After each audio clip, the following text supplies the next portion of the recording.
Friends ఈ వీడియోని చూసే ముందు ఈ వీడియోని మాత్రం తప్పకుండా లైక్ చేయండి, అలాగే మన ఛానల్ ని సబ్స్క్రైబ్ చేసుకోండి, పక్కన ఉన్న బెల్ ఐకాన్ మీద క్లిక్ చేయండి, మీకు ఆల్ నోటిఫికేషన్స్ వస్తాయి. తర్వాత కామెంట్ సెక్షన్ లో మాత్రం దిస్ వీడియో ఈజ్ అమేజింగ్ అని టైప్ చేయండి.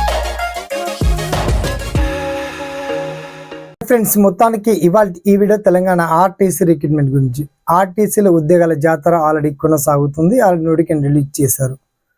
ఇప్పటికే చాలా మంది నోటిఫికేషన్ రాలేదు, ఇది కరెక్ట్ వీడియో కాదు, రకరకాలుగా అనుకుంటూనే ఉన్నారు. మొత్తానికి ఖాళీల భర్తీ కోసం ప్రభుత్వం మాత్రం నోటిఫికేషన్ రిలీజ్ చేసింది. మరి ఎవరు అర్హులు, ఎప్పటిదాకా దరఖాస్తు చేసుకోవాలి, నోటిఫికేషన్ పీడిఎఫ్ ఏ విధంగా డౌన్లోడ్ చేసుకోవాలి, ఆ డీటెయిల్స్ ఏంటో మనం షార్ట్ అండ్ క్లియర్ కట్గా తెలుసుకున్నాం. ఓకేనా? So let start our topic.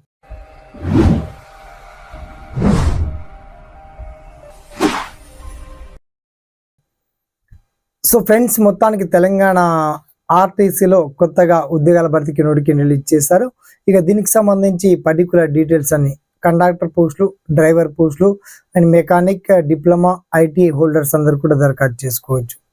అయితే ఎప్పటి నుంచి ఎప్పటి వరకు దరఖాస్తు చేసుకోవచ్చు అండ్ ఈ ఆర్టీసీ నోటిఫికేషన్ పీడిఎఫ్ని మీరు ఎలా డౌన్లోడ్ చేసుకోవాలి, సెలక్షన్ ప్రాసెస్ ఎలా ఉండబోతుందంటే కండక్టర్ పోస్టులకు అయితే 10th క్లాస్ మార్క్స్ ఉండి కనీసం ఏజ్లో సీనియర్ ఉంటే సెలెక్షన్ చేస్తారు. ఇక డ్రైవర్ పోస్టులకు కామన్గా హెవీ లైసెన్స్ నుండి కాస్త ఎక్స్పీరియన్స్ సర్టిఫికేట్ పెడితే కూడా బాగుంటుంది. మిగతా డిప్లొమా హోల్డర్స్, ఐటీ హోల్డర్స్ వాళ్ళు కూడా కొన్ని టెక్నీషియన్ పోస్ట్స్ ఇచ్చారు, అలాగే టీసీ మాస్టర్ పోస్టులు కూడా ఇచ్చారు. కాబట్టి ఆ పర్టికులర్ డీటెయిల్స్ అన్ని నేను మాటల్లో చెప్పడం కన్నా వీడియో కింద లింక్ అయితే అప్డేట్ చేస్తామండి. ఓకేనా? ఈ ఆర్టీసీ రిక్రూట్మెంట్ గురించి మీకు ఎటువంటి డౌట్స్, సలహాలు, సందేహాలు ఉన్నా తప్పకుండా తెలియజేయండి. ఓకేనా? సదా మీ సేవలో SPN education YouTube channel. Thanks for watching. జై హింద్.